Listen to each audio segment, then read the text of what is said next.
নানা কারণে বাসাবাড়িতে মল্ড হওয়ায় সবচেয়ে বেশি স্বাস্থ্য ঝুঁকিতে রয়েছেন শিশুরা।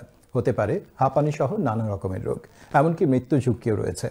মল্ডের কারণে রচডেলে মারা যাওয়া আওয়াব ইসহাকের নামে আইন তৈরি হলেও ভাড়াটেদের নিরাপত্তায় কার্যত এই আইনের বাস্তবায়ন না থাকায় ক্ষোভ প্রকাশ করেছেন অনেকে। সরকার বলছে 2027 সাল নাগাদ আইনটির বাস্তবায়ন হবে। বিস্তারিত ডেস্ক রিপোর্টে। ব্রাইটনে মায়ের সাথে একটি মল্ডযুক্ত বাসায় বসবাস করছে আজিয়া। 5 বছর বয়সী আজিয়ার হাঁপানি ধরা পড়েছে। ডাক্তাররা বলছে উচ্চ মলযুক্ত ঘর থেকেই তার রোগ হয়েছে। This is the toilet.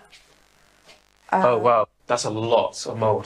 5 বছর আগে যখন তিনি বাসাটি ভাড়া নেন তখন ততটা ছিল না। ধীরে ধীরে বাড়লে স্থানীয় কাউন্সিলের কাছে বারবার অভিযোগ করা সত্ত্বেও মল্ড সমস্যার সমাধান করা হয়নি।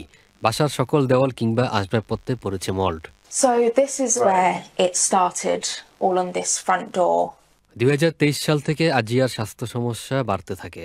These are loads of doctor's letters, hospital letters, and this one says Azia has experienced vomiting, wheezing, breathing problems, dangerously low blood sugar.